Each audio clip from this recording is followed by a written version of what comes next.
আসসালামু আলাইকুম ভিউয়ার্স, আপনারা যারা কানাডার ভিজিট ভিসার জন্য আবেদন করতে চাচ্ছেন নতুন করে বা অলরেডি আবেদন করে ডিসিশনের জন্য অধীর আগ্রহে অপেক্ষা করছেন বা আপনারা জানতে চাচ্ছেন যে এই মুহূর্তে কানাডার ভিজিট ভিসার রেশিও কীরকম, এই মুহূর্তে কতদিন সময় লাগে কানাডার ভিসা পেতে, তো এই রিলেটেড একদম আপডেটেড কিছু ইনফরমেশন দিব আজকের এই ভিডিওতে। চলুন শুরু করা যাক। তার আগে বলে নিচ্ছি, যারা আমাদের চ্যানেলে নতুন বা আমাদের চ্যানেলটি এখনও সাবস্ক্রাইব করেনি please hit the subscribe button, আর যারা অলরেডি সাবস্ক্রাইব করেছেন তাদেরকে অসংখ্য ধন্যবাদ।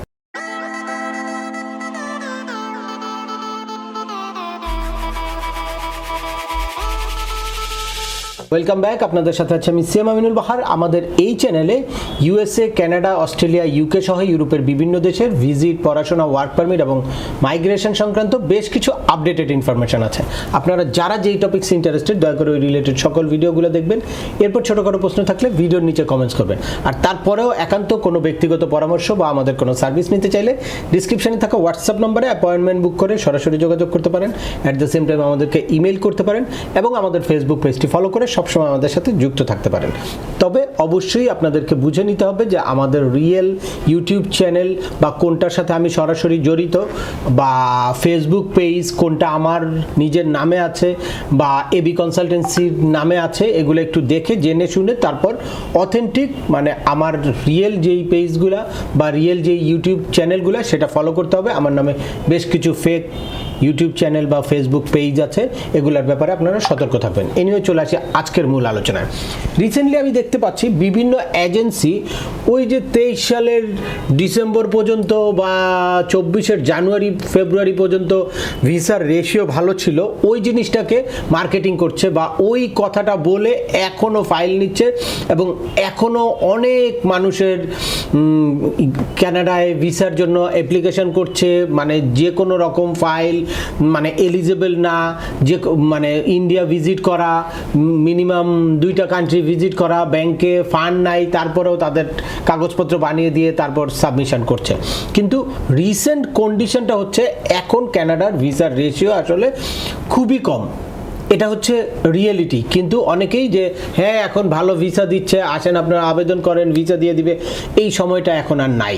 দ্যাটস ওয়াই আপনারা যারা সত্যিকারেই এলিজিবল বা যাদের ভালো ট্রাভেল হিস্ট্রি আছে, ফাইন্যান্সিয়াল সলভেন্সি আছে এবং বিজনেস ডকুমেন্ট রেডি আছে, সব কিছু জেনুইন আছে, তারা কিন্তু আবেদন করতে পারেন। বাট যাদের মিনিমাম কোনো প্রিপারেশন নাই যে এখনই ভালো রেশিও এখনই আবেদন করে ফেলি, তাদের এখন আবেদন করার সময় না। এই জন্য আপনারা এই ব্যাপারে সতর্ক থাকবেন। অনেক অসাধু এজেন্সি আছে, তারা সেই আগের গল্পগুলা এখনো নিয়ে যে এখনো খুব ভালো ভিসা হচ্ছে, আসেন আপনারা, মানে তারা যে কোনোভাবে মানুষের কাছ থেকে টাকা পয়সা হাতিয়ে নেওয়ার জন্য মানুষকে আবেদন করাচ্ছে। আর আবেদন করে শুধু শুধু আপনি যদি রিফিউজ হয়ে থাকেন তাহলে এটা কিন্তু আপনার জন্য পরবর্তীর জন্য ক্ষতি হলো। কিন্তু এই সময় যেহেতু ভিসার রেশিও কম, আপনারা যদি এখন কিছু প্রিপারেশন নেন, প্রিপারেশন নিয়ে পরবর্তীতে যখন রেশিও ভালো থাকবে তখন যদি আবেদন করেন তাহলে আপনাদের চান্সেসটা বেশি থাকবে। আপনারা এখন একটু প্রিপারেশন নিয়ে কাজ করতে পারেন যাদের প্রপার প্রিপারেশন নেই। আর যাদের প্রপার প্রিপারেশন আছে, অর্থাৎ ভালো ট্রাভেল হিস্ট্রি আছে, ব্যাংকে ফাইন্যান্সিয়াল সলভেন্সি আছে,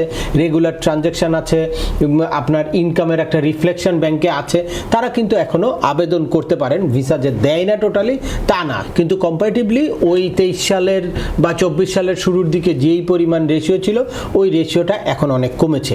এর কারণটা কি?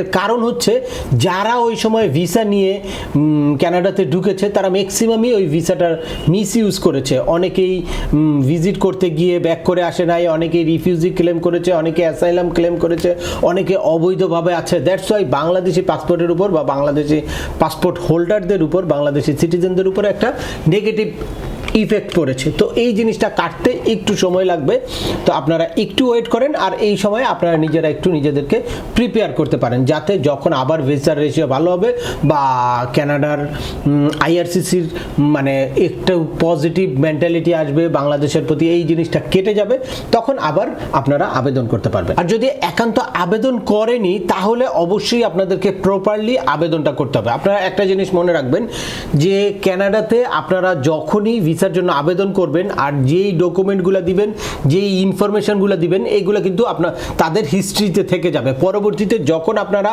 আবেদন করবেন তখন ওইটার সাথে ম্যাচ করতে হবে, ওই হিস্ট্রির সাথে। আপনার যদি হিউজ ডিফারেন্স থাকে তাহলে কিন্তু বুঝবে যে আপনি ফেক ডকুমেন্ট বা ফেক ইনফরমেশন দিচ্ছেন। এ কারণে ফার্স্ট বার যখন আপনি ভিসার জন্য আবেদন করবেন, আমি বলি যে এটা হচ্ছে আপনার বেস। তো এই বেসটাকে আপনি যদি নষ্ট করে ফেলেন তাহলে পরবর্তীতে আপনার ভিসা পাওয়ার চান্সেস কিন্তু অনেক কমে যায়। আর এই বেসটা যদি আপনি স্ট্রং রাখতে পারেন, অর্থাৎ যে এই সময়ে আপনার নিজের অবস্থানটা আপনার তুলে ধরার বিষয়, এবং পরবর্তীতে যতবার আপনি আবেদন করবেন ভিসার, আমি বারবার বলি ভিসা রিফিউজ হওয়া খুব বড় ইস্যু না। আমাদের মতো কান্ট্রির সিটিজেনরা কানাডার মতো দেশের ভিসার আবেদন করে রিফিউজ হতেই পারে, কিন্তু রিফিউজ হওয়ার পরে পরবর্তীতে আবার সার্টেন একটা টাইম নিয়ে বা যেই কারণে আপনি রিফিউজ হলেন ওই জিনিসগুলো সলভ করে আবার নতুন করে আবেদন করে তারপরেও আপনারা কিন্তু ভিসা পেতে পারেন। আমার কাছে এরকমও হিস্ট্রি আছে যে 10 বার আবেদন করে তারপর 11 বারের বার ভিসা পেয়েছে, 11 বার আবেদন করে 12 বারের বার ভিসা পেয়েছে। তো সুতরাং আপনাদের হতাশ হওয়ার কোনো কারণ নাই, কিন্তু আপনাদের রেগুলারিটিটা মেনটেন করতে হবে বা বেসটা ঠিক রাখতে হবে। কিছুতেই মানে ফেক ডকুমেন্ট দিয়ে একবারে আপনার প্রোফাইলটা নষ্ট করে দেওয়া যাবে না, যেটার সাথে পরবর্তীতে আপনি আর কন্টিনিউ করতে পারবেন না বা পরবর্তীতে আপনি ম্যাচ করতে পারবেন না। এটা কিন্তু আপনাদের মাথায় রাখতে হবে। অনেক এজেন্সি কি করে, আপনাদেরকে বলে যে আমি একদম নিশ্চিত আপনার ভিসা করে দিব, কোনো রকম কোনো নেই, কোনো কাগজপত্র লাগবে না। তারা দেখা যায় যে ফেক হিউজ ডকুমেন্ট দিয়ে তারপর আপনার ভিসার আবেদনটা করে দিল। এতে হলো যদি বাই চান্স হয়ে গেল তো ভালো, বাট না হলে আপনি পরবর্তীতে আর এই সিকোয়েন্সগুলো মিলাতে পারবেন না। পরবর্তীতে ভিসা পাওয়ার সম্ভাবনা আপনার অনেক কমে যাবে। দ্যাটস ওয়াই আপনারা ওই ধরনের কোনো কন্ট্রাকচুয়ালি ভিসার জন্য আবেদন করবেন না বা কন্ট্রাকচুয়ালি কোনো এজেন্সির কাছে দিবেন না। কানাডার ভিসা কিছুতেই টাকা পয়সা দিয়ে কিনে নেওয়ার কোনো সুযোগ নাই। কোনো এজেন্সি বলেন, বিএফএস বলেন বা কোনো এমবেসি বলেন, কাউকে টাকা পয়সা দিয়ে ভিসা ম্যানেজ করা সম্ভব না। এখানে আপনার প্রপারলি আবেদন করতে হবে, ডকুমেন্ট প্রপারলি দিতে হবে, তারপর আপনার ভাগ্যে যদি থাকে তাহলে আপনি ভিসাটা পাবেন। এর মধ্যে আপনার সঠিক প্রিপারেশনগুলো আগে নিতে হবে, নিয়ে তারপর আবেদন করতে হবে। চলুন আমরা দেখি যে এই মুহূর্তে কানাডার ভিসার আবেদন করলে আপনাদের কতদিন সময় লাগে। আপনারা গুগলে গিয়ে জাস্ট চেক প্রসেসিং টাইম লিখলে আইআরসিসির একটা লিঙ্ক চলে আসবে। এখানে গিয়ে আপনি ক্লিক করে, এর আগেও বেশ কয়েকটা ভিডিওতে আমি এটা দেখিয়েছি, তারপরেও আবার দেখাচ্ছি। এখানে গিয়ে আপনাদের কি কান্ট্রিটা সিলেক্ট করতে হবে। প্রথমে আপনার যে ভিসার ক্যাটাগরিটা কি, এই যে temporary residence visa, visiting, study, working, এখানে চাপ দেওয়ার পরে তারপর আপনার এখানে চলে আসতে হবে যে আপনার এই যে ভিজিট ভিসা আউটসাইড কানাডা, এটা দেওয়ার পরে এরপরে আপনার কি বলছে যে হোয়ার আর ইউ অ্যাপ্লাই ফ্রম, কোথা থেকে আপনি আবেদন করেছেন। আমি এই যে বাংলাদেশটা সিলেক্ট করে তারপর গেট প্রসেসিং টাইম এটা দিয়ে দিলাম। এই যে আপনারা দেখতে পাচ্ছেন 57 ডেজ, অর্থাৎ এই প্রসেসিং টাইমটা এখন অনেক কমে এসেছে। এর কারণ হচ্ছে আগে যেই পরিমাণ ভিসার অ্যাপ্লিকেশন পড়তো, এই ভিসার অ্যাপ্লিকেশনটা এখন কম্পারেটিভলি অনেক কমে গেছে। দ্যাটস ওয়াই কিন্তু এই ওয়েটিং টাইমটা কমেছে। এটা রিজিওনাল একটা ক্যালকুলেশন, বা এই রিজনে কি পরিমাণ, এর আগে আপনি একটা সময় দেখেছেন 87 দিন, 90 দিন, 120 দিন পর্যন্ত উঠে গিয়েছিল, কারণ সেই সময় প্রচুর পরিমাণে ভিসার আবেদন হচ্ছিল এবং ওই সময় যখন প্রচুর পরিমাণে আবেদন হয় তখন কিন্তু ভিসার রেশিও ভালো থাকে। তো এখন অনেক কম আবেদন পড়ছে, দ্যাটস ওয়াই এই টাইমটা কমে গেছে। কিন্তু আপনারা যারা এলিজেবল ভিসার জন্য, লাইক ভালো কান্ট্রির ভিজিট ভিসা আছে, ট্রাভেল হিস্ট্রি ভালো আছে, অন্যান্য সব কিছু ভালো আছে, তারা কিন্তু এখন আবেদন করতে পারে। আর এই প্রসেসিং টাইমটা হচ্ছে আপনার বায়োমেট্রিক দেওয়ার পর থেকে এই 57 ডেজ কাউন্ট করে। তো এটা কিছুতেই আপনার ফুল প্রসেসিং। বায়োমেট্রিক দেওয়ার আগে আপনার কিছু হিস্ট্রি আছে, লাইক আপনি যখন অ্যাপ্লিকেশনটা সাবমিট করবেন, সাবমিট করার পরে আপনার ফি পেমেন্ট করতে হবে। ফি পেমেন্ট করার পরে আপনার বায়োমেট্রিকের একটা বিএফএস এর অ্যাপয়েন্টমেন্ট নিতে হবে। বিএফএস এর অ্যাপয়েন্টমেন্ট নিয়ে তারপর আপনার বায়োমেট্রিকটা দিতে হবে।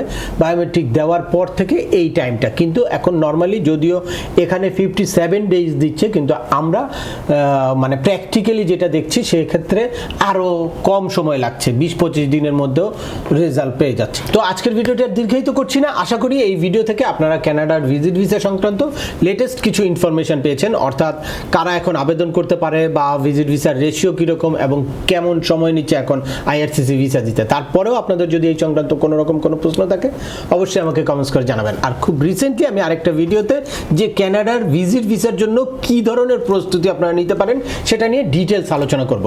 আবার দেখা হবে নতুন কোনো গুরুত্বপূর্ণ টপিকস নিয়ে।